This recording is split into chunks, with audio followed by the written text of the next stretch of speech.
When it feels like the dark lingers longer than the night, when the shadows feel like giants, are you chasing me down? Tell me, where could I run from your light? Where could I hide? Hands within your precious thoughts. There's no hiding from your love.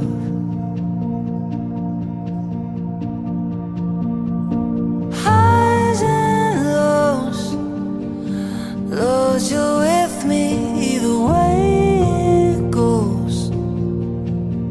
Should I rise or should I fall?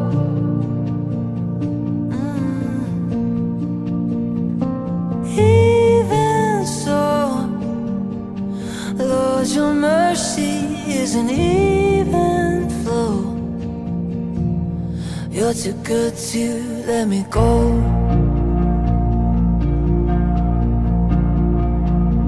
Should I dance on the heights or make my bed among the dead? Your mercy waits at every end, like you planned it from the start.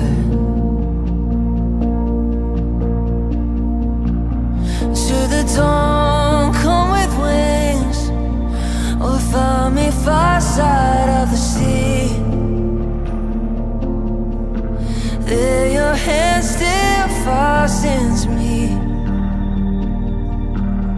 ever closer to your heart. Oh, highs and lows, Lord, you're with me the way it goes. Should I rise or should I fall?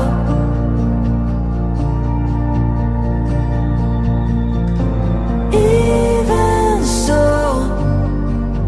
Lord, your mercy is an even flow.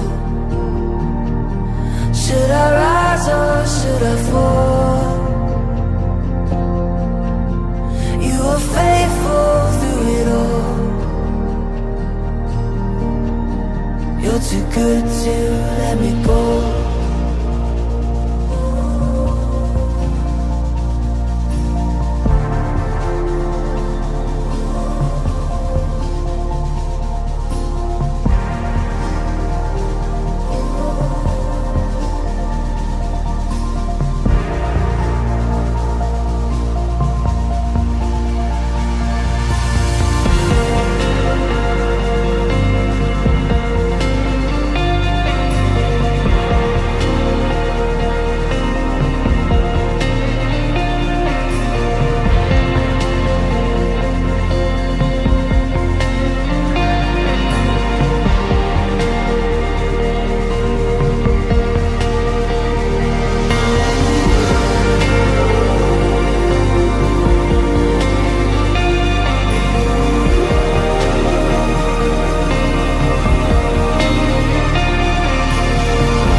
indescribable in every way. You search me out, now I'm caught up in your grace. I heard my name across the ocean. You pulled me closer, the current changed.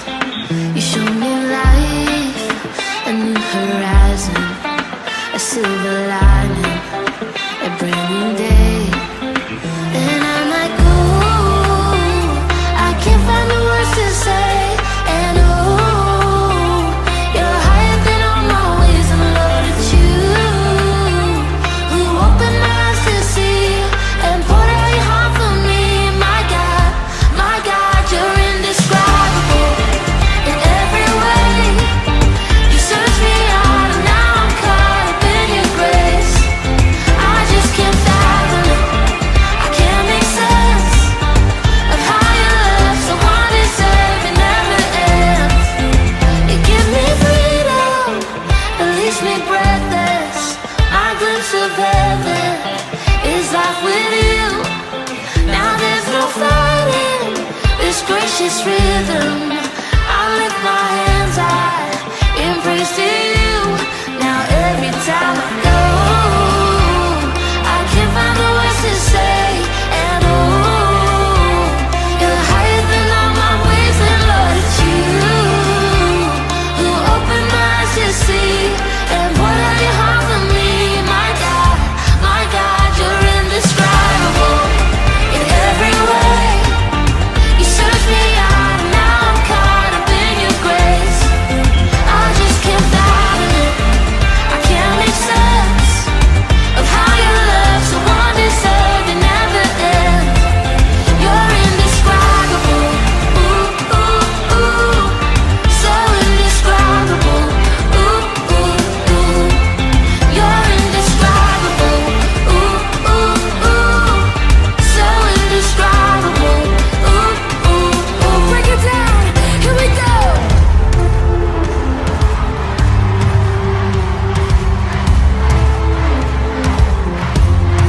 Perfect love took my place. Only Jesus, only grace. What compares? What comes close? Where you call me, I will go.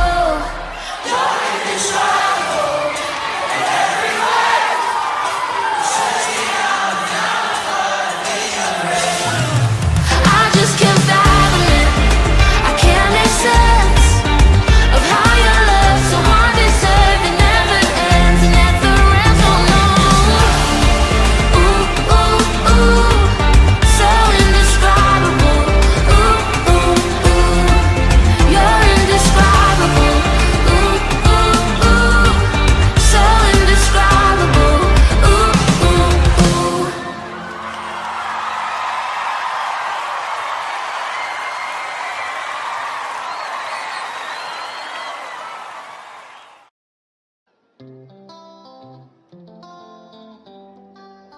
Hi guys, welcome to church. It's great to have you with us. A big hello if it's your first time joining us.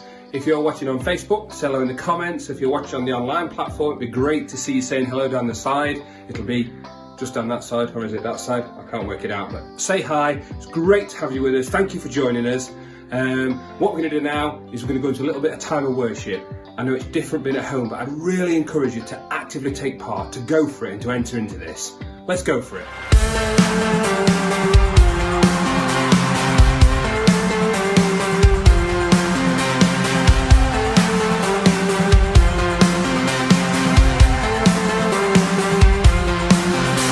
Here's to the one who made the morning bright.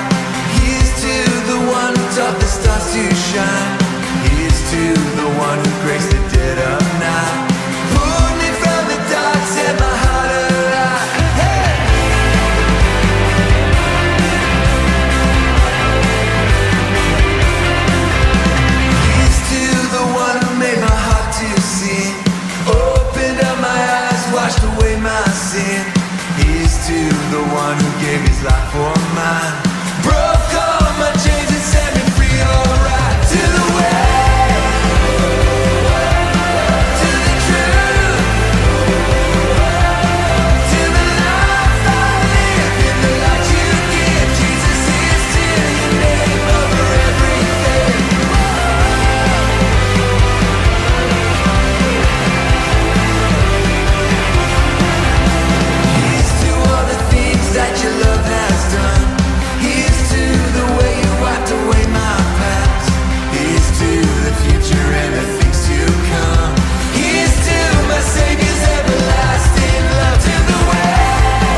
God is risen, He is alive, He won the victory, He reigns on high. Our God is risen, He is alive, He won the victory, He reigns on high. For our God is risen, He is alive, He won the victory, He reigns on high. Come on, with every hand lifted, just sing tonight.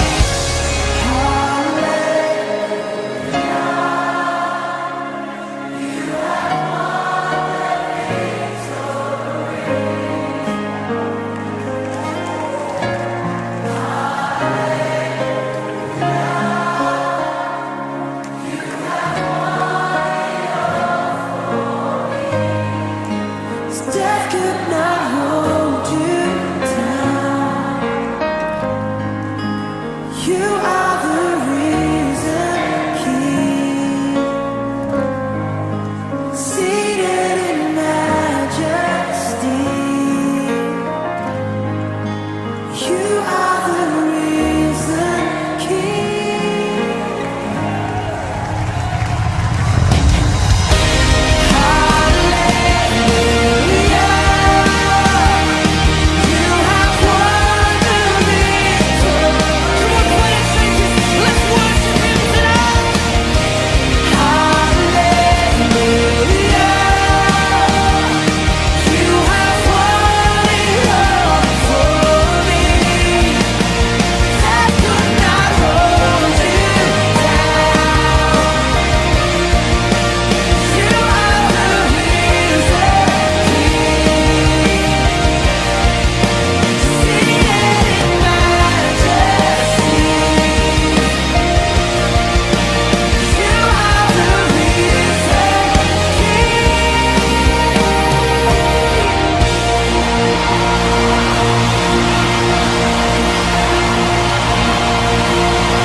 Wow, that was great. That was really, really good. I love that time of worship. I'm just going to pray for us. Father God, I want to thank you for that great time of worship. I want to thank you that we're able, even though we can't meet together, we can still worship you at home. That we can have our own time of worship together, that we can enter into a presence with you, and that we can do that in such a personal way. And I want to thank you that we have this amazing stuff that we can have online, where we can see people worshiping and we can take part in that. I thank you for this time we've had, Lord. Amen. Thank you, guys. So now we're going to move into our time of offering. This is our chance to give to what's happening in the church. We still need to fund this, we still need to keep it going. So all the information will come up. You can give online, you can give to the church suite app, you can give to the website. There's lots of different ways that you can give. So all I encourage you to do is to just give. Also, we'd love to pray for you. We as a church really strongly believe in prayer. So if you have any prayer requests at all, send them through. Send us an email, send it in the comments, messages, anything you need to do. If we can pray for you in any way, it'd be great to have that opportunity, but we need to know. Let us know and we'll pray. And we believe in a God that answers prayers. So let's do it. We're going to be watching a Parenting for Faith course starting this week on Monday, and we'd love you to be a part of it if you're involved in the life of a child. Helping our children to know Jesus is one of the greatest challenges, but also greatest joys of being a parent. It's not something we can leave to chance or that we can leave to the kids' pastors to do for us. It's something that we need to play a part in.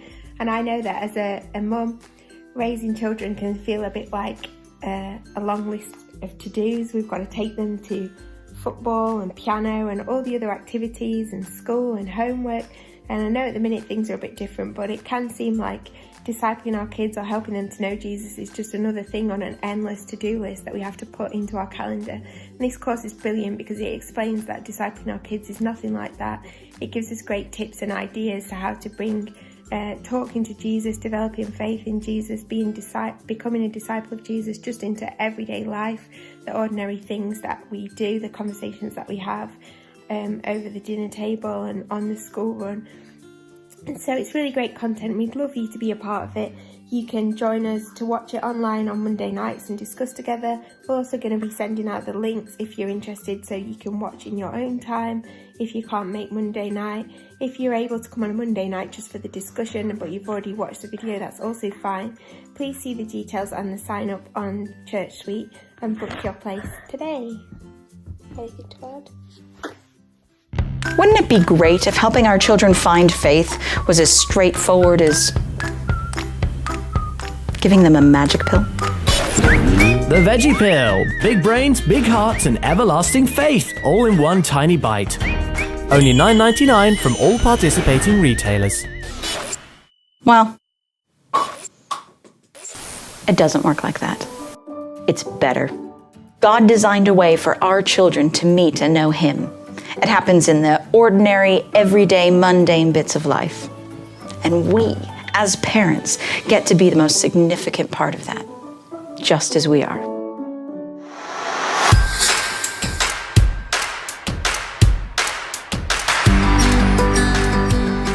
Whether you're a parent, grandparent, godparent, friend, or family, the Parenting for Faith course is here to help you share the reality of a life lived with God. I think the course really helped me to think about how much of a role I have in talking to my kids and introducing them to faith and helping them work it out. I've got 7.5 grandchildren, so I think there's more to learn about helping children relate to God. In each session, you'll gain tools and tips from the videos, reflect on what might work for you, and connect with others. Rachel's style is really easy to watch and draws you in a very relaxed and informal way. And when you meet together to pray with other people and to talk about your child's faith, it's helpful to know you're not alone. You'll grow in confidence to help your kids of all ages meet and know God. I would definitely recommend the course because it's fantastic, not just for parents, I would say. It's just great for you thinking about your own faith. I think it's like no other parenting course, and in some ways it isn't a parenting course. It's about teaching the kids to have a relationship with God, which is absolutely awesomely exciting. The people that have done the course are very excited. I've had people who have then said, I'm going to show the links to the grandparents of my child now, to other people who are influences in my child's life. So come, be encouraged, because God has perfectly positioned you to do this just as you are.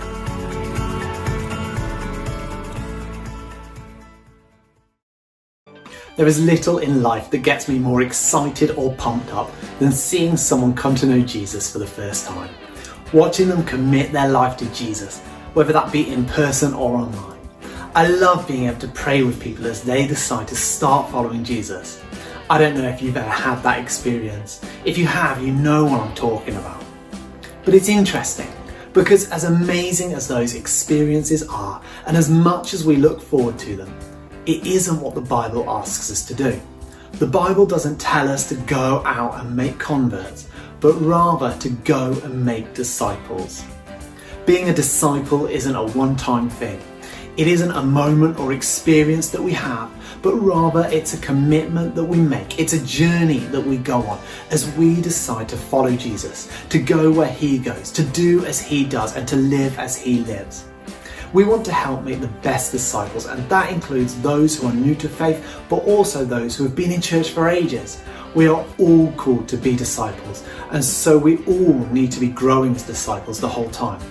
That is why we are running a 7-week course called Making Disciples. It's a course for everyone who is serious about their walk with God, who wants to be equipped to live as a disciple of Christ and live in relationship with Him. It's less of a course and more of a mini apprenticeship framework for us all, and I believe that it will help you discover more of your calling and gifting, as well as helping us to see areas in our lives where we can grow and draw closer to God. Right at the heart of this course is a shape-finding tool which helps to reveal a bit about our shape as Christians and will show us where we may need to invest more. Then, in the 7 weeks of the course, we will look at our heads, our hands, and our heart. You know, as disciples of Jesus, we are called to use our minds to grow in knowledge of Him, to use our hands to be active in serving Him, and to be filled with desire and passion for Him in our hearts.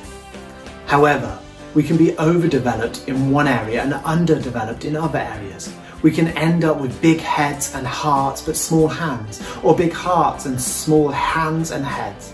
Our challenge is to understand ourselves and seek to invest in areas of our lives other than our predominant areas.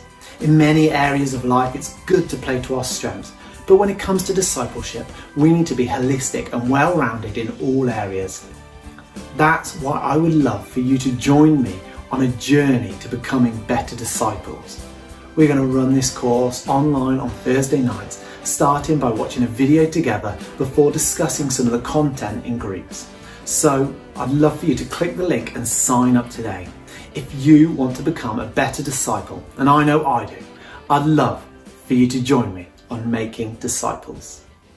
Next up, we've got our awesome preach. So sit back, listen, take notes, have your Bible ready, preach, go.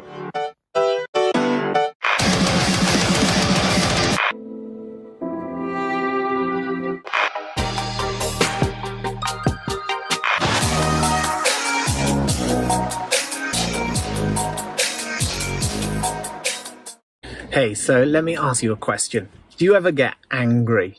Now, be careful as you answer this, or be careful who you look at as you answer this question. If you're sat with your husband or wife, don't look at them if they get angry, because you may just be making them angry right now. But do you get angry? And I reckon the answer is yes. I get angry, and you probably get angry as well. I think we all get angry, and we all know people who are angry as well. If you don't know anyone that's angry, like, I don't know where you live or what you do, all you need to do is go on Facebook and you will see angry people. We get angry about all sorts of things. I get angry when I drive, usually blaming other car drivers for what is most likely actually my fault anyway. And if you are surprised thinking, no way, Marcus, our pastor, gets angry, it is true. Ask my children, because I get angry at them when they don't tidy up, when they don't do as I've been told. I think they think I'm like Jekyll and Hyde. I can go from fun to getting angry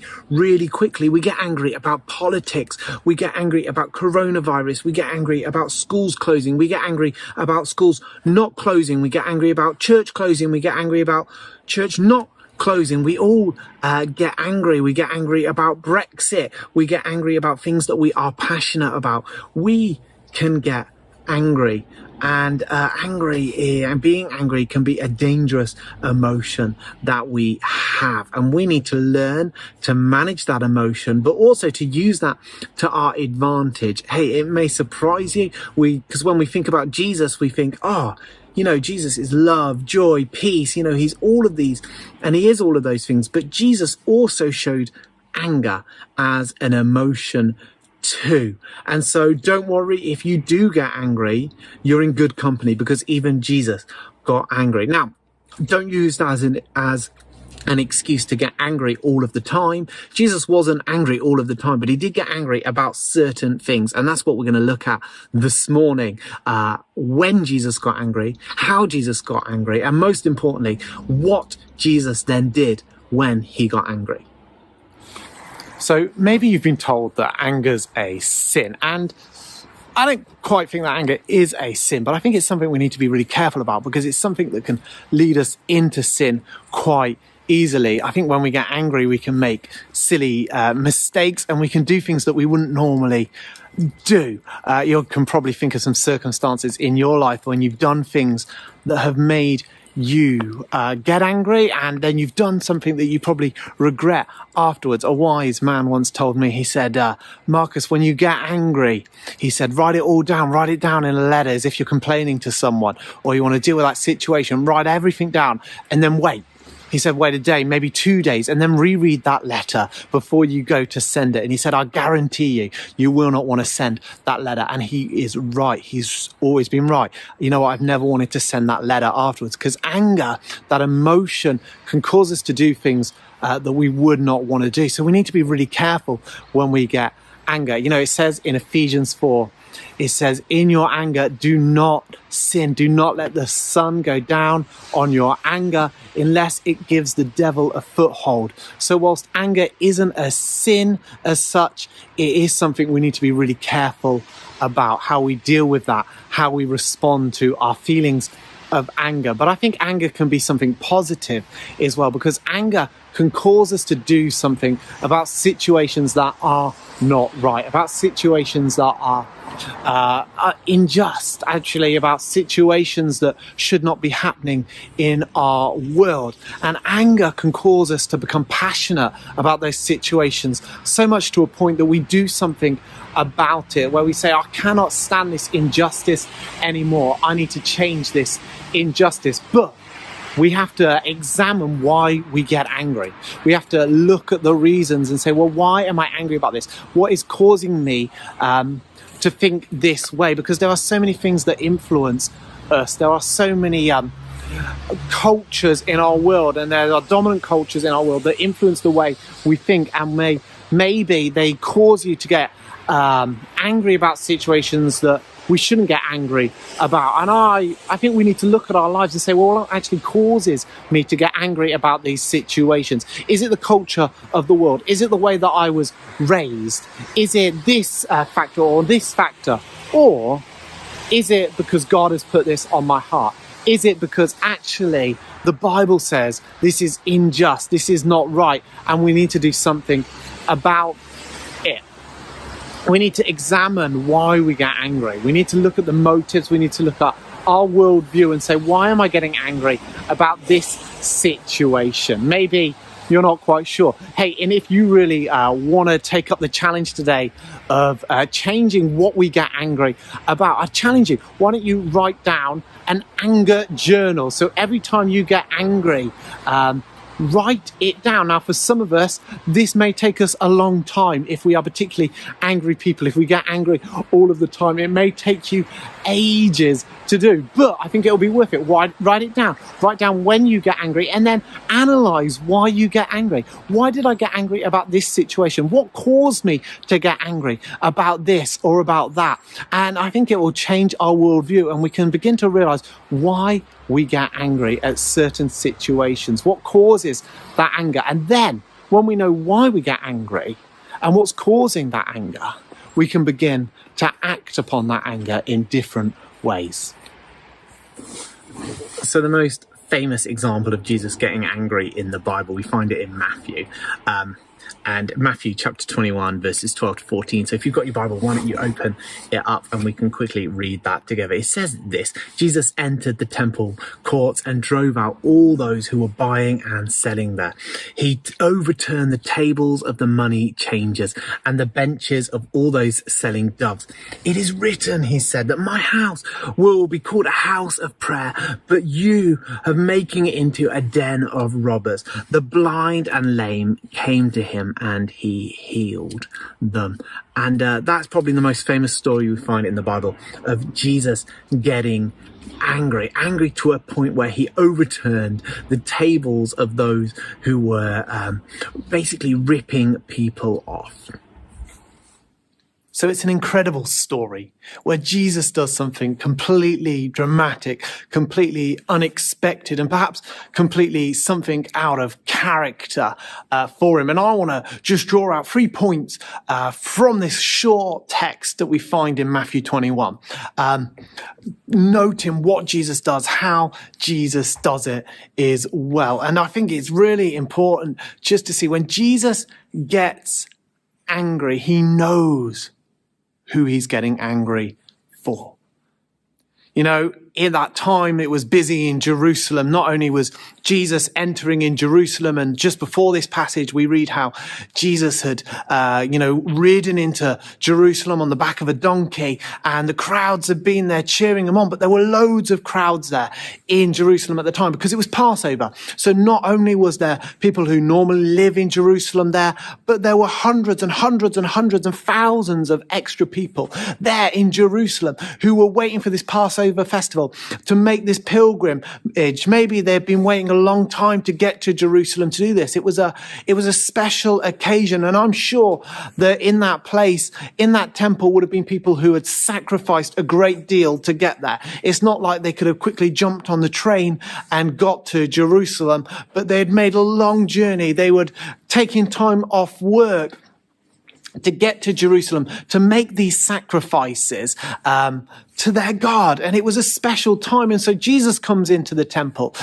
during this time, and he sees there these traders who have set up shop. Now, it's okay to trade because people would come to Jerusalem for a real reason. They'd come to make sacrifices. And most of these people would be sacrificing doves, which were the lower end of the market of things you could sacrifice. But they wanted to come and sacrifice. And so obviously they needed to have something to sacrifice. So I don't think Jesus thought it was bad that people were selling stuff in the temple that day. But here's what they were doing. You know, the normal price of a dove would have been about 4p.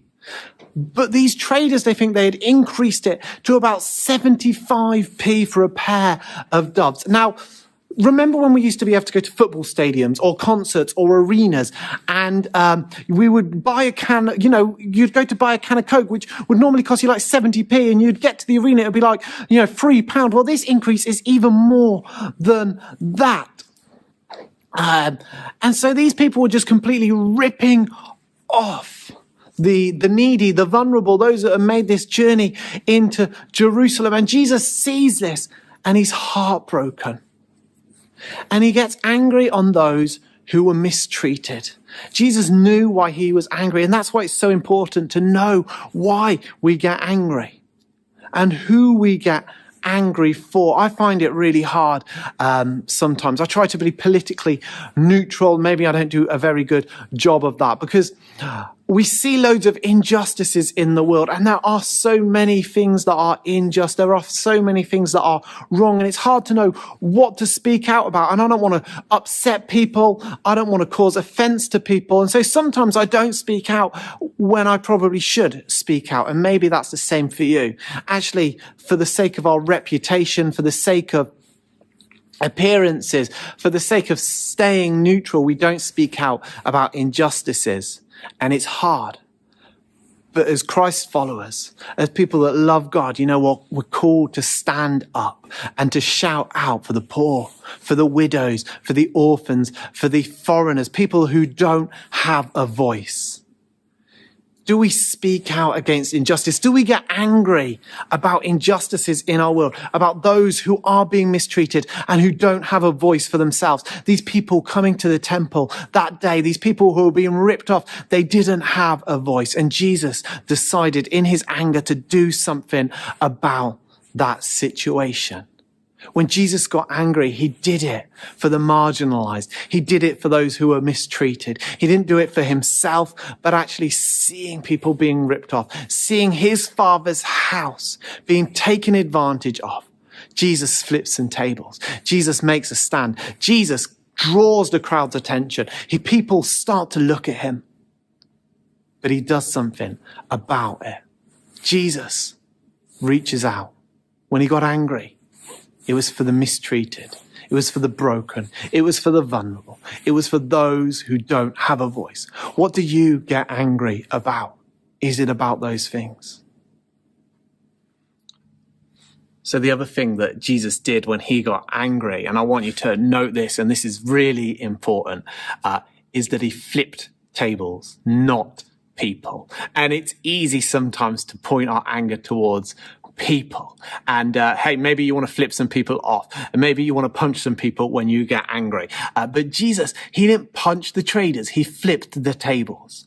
And it's important to make note of that. I know it sounds obvious, but we flip tables, we don't flip people, because people are important. But the tables, they were the system. They were the system that were allowing this corruption to go on. They were the system that people were using, and they were the basis of how they were making their money and how they were ripping people off. And Jesus changes the system. He doesn't just go after the people. He doesn't punch the people. He doesn't, throw them out of the temple. He gets rid of the system that is supporting this corruptness. And that's where our anger should be aimed towards as well. Actually, our anger should be righteous and it should go deep so that we don't just annoy people. We don't just get angry at people, but we get angry at systems. We get angry at things, the corruptions, the deep level corruption in our world and in our communities. We get angry at the systems, and that's what we need to disrupt. That's what Jesus did. He disrupted the system. He stopped the trading.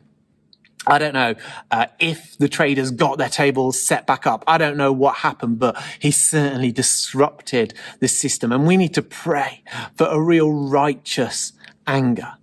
Not just anger, but we need righteous anger so that we can flip over systems, so that we too can flip over tables with our anger.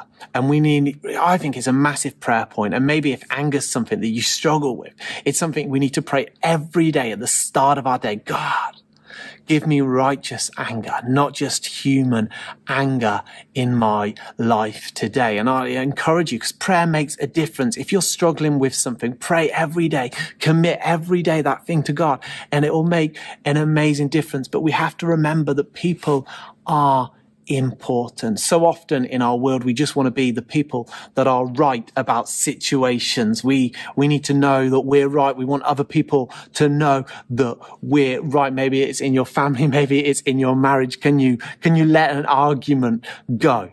Can you walk away from an argument, even if you know that you are right? We all know people that just have to be right about every situation. And maybe you are that person. Maybe you don't recognize that person. Maybe I am that person. And I need to be right about every situation. And we all know that famous passage, in the Bible, it says faith, hope, and being right. No, it doesn't. It says faith, hope, and love. And love is key to our anger. It's not about us being right. It's about us loving people. Loving people. And Jesus hated the system, but he still loved the people. He loved those traders. And you know what? So in this moment, he disrupts their trade and he annoys them, and they would not have liked Jesus at all. But as we continue to read the Gospel of Matthew, what do we find? Well, a few days later, Jesus is hanging on a cross for those same people whose tables he flipped. Jesus loved people, and we need to pray for a righteous anger. We need to pray that our anger is out of love for people. We don't flip tables. No, we do flip tables, but we don't flip people. Why? Because we love people. Faith, hope, and love, the greatest of these is love. Our goal is not to be right, but our goal is to be loving. And our anger needs to come out of love. That's a righteous anger. That's a good anger. That's an anger that will help us change situations. So again, as you're analyzing when you get angry, look at if you're loving. Do I still love these people? Do I want good for these people? There's people in my life, and there's people in my life, not right now, but who I've just not liked, who I've just, not liked, basically. They've annoyed me. We don't get on. We don't see eye to eye. And I need to be careful in those situations. So here's what I do in those situations when there's somebody that I don't like. Maybe they've done something to annoy me. Maybe we just see differently about situations. I don't want to become bitter, and I don't want to stir up hatred towards that person. So I will pray for them, and I will pray God's blessing upon them, and I will want God to ask God to give favor to that person. And maybe even I'll have to send them a present, send them a gift, sacrifice something of myself, because that helps protect me. It's not even about the other person, but it's about protecting my heart, stopping me from becoming bitter, because love is so important. We flip tables. We don't flip people. And the third thing I think we can notice about when Jesus got angry was that it led him to love and to help the poor and the needy. And we've already looked at this briefly, but at the end of this passage in Matthew 21, what do we see? Jesus has flipped these tables. He stopped people from trading. And then the hurting, the poor, the sick, the lame, they came to Jesus and he healed them. That anger gave an opportunity for Jesus to do good. For the poor, for the needy, for the hurting, for the sick to find freedom. And that's what should happen with our anger. Actually, it leads us to opportunities of good, to help those in need. Just like Jesus, just like actually he cleared the tables, he made the room so that actually, you know who could get to Jesus? Those who couldn't get to Jesus before. Those traders were stopping people come to their Father. Those traders were stopping people access God because they couldn't afford the sacrifice, and so they couldn't come into the temple. And Jesus cleared the temple and he made a way for anyone, no matter how poor, no matter how sick, no matter how needy they were. And he made the way for anyone to come to his Father. And when we get angry, what is the end result that we're looking for? Is it to help those in need? Is our anger, which is aimed towards injustice, is it going to lead to us being able to help other people? Because when Jesus got angry, it was so that he could heal. It's so that people could connect with his Father. It's so that a way could be made for people to come to their God. And does our anger lead to those places? So let's go back to when we get angry with people. How do we respond to that? Well, we respond like Jesus. Jesus who loved on people. Jesus who knew why he got angry. And that's what we should do as well. That's the way that we should aim to live our lives. When you get angry with other people, even when you get angry with situations, we respond how Jesus responded. And one of the greatest things that I find that helps me when I get angry, when I remember to do it, is to appreciate Jesus's love. You know, I think Jesus probably had every right to get angry at us. We sinned, we messed up, we ruined his world. We were the ones that kind of meant that he had to come taking sin upon himself to die on a cross because of what we did. But Jesus didn't get angry for us. He loved on us. Just like Jesus, he may have flipped the tables of the traders, but then a few days later died for them. Jesus died for you and for me. He didn't write us off. And so when I get angry with people or about situations, I try to remember that actually Jesus didn't write off people. Jesus didn't write off situations. He died for them. Just like he died for you, just like he died for me. Jesus died for people. And it'd be easy for us to write people off in anger. But Jesus calls us to love on people. Instead, when we get angry, let's remember how Jesus responded. Let's remember what Jesus did and how, instead of getting angry with you or from me, he loved on us and he died for us. Maybe you're angry today, but actually you're angry with yourself. You're angry with the way that your life has turned out. You're angry with mistakes that you have made. But I want to tell you today that Jesus loves you.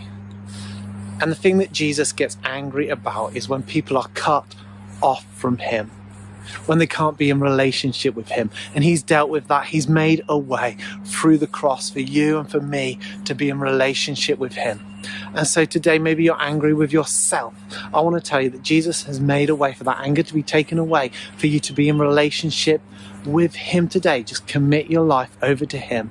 Give it over to him today. Say, Jesus, I want you as the Lord of my life. I realize I've done things wrong. I've made mistakes. But Jesus, I want you at the heart of me. Will you come into my life? Set me free from those anger issues, Lord, from the hatred of myself, and realize that, help me to realize that you love me, that you made me, and that I am your child. Hey, and if that is you, you want to commit your life to Jesus, we've got people that would just love to pray with you, talk with you, and help you on this journey today. And maybe, hey, you're just still dealing with anger, as we all do. Our prayer for you is that would be a righteous anger, an anger that would lead you to changing situations that are unjust in your world. So let's be people with righteous anger who change situations just like Jesus did. What do we do when we get angry? Hey, we respond like Jesus did.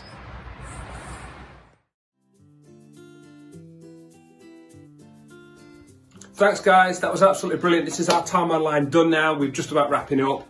It's brilliant to have you with us. What I will encourage you to do is share it with your friends. There'll be a lot of people reaching out for something like this. So if you share this with your friends, they can join us next week online on our app or anything like that. So just share. Also, just starting over on the other kids platform, we've got pre-youth starting now. So if you're pre-youth, this is your time. Get on there now.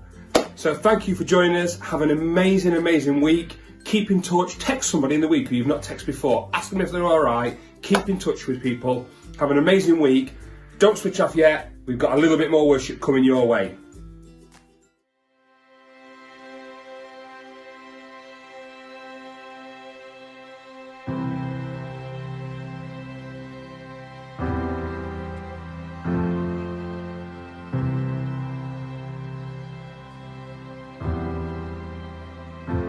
Cast my mind to Calvary, where Jesus bled and died for me. I see his wounds, his hands, his feet, my Savior on that cursed tree. His body bound and drenched in tears, they laid him down in Joseph's tomb, the entrance sealed by heavy stone, Messiah still and all alone.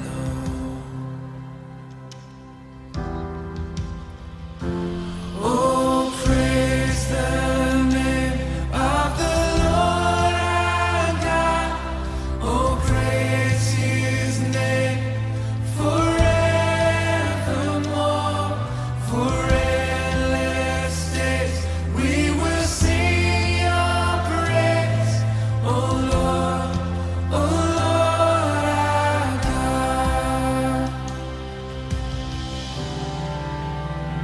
Then on the third, at break of dawn, the Son of Heaven rose again. Oh, tremble death, where is your sting?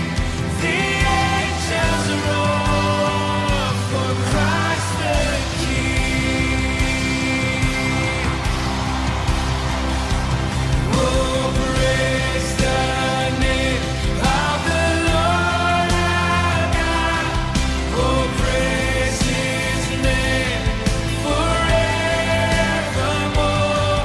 For endless days we will sing your praise.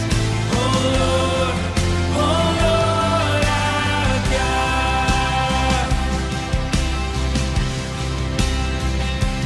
Shall return in robes of white, the blazing sun shall pierce the night, and I will rise among the saints, my gaze transfixed on Jesus' face.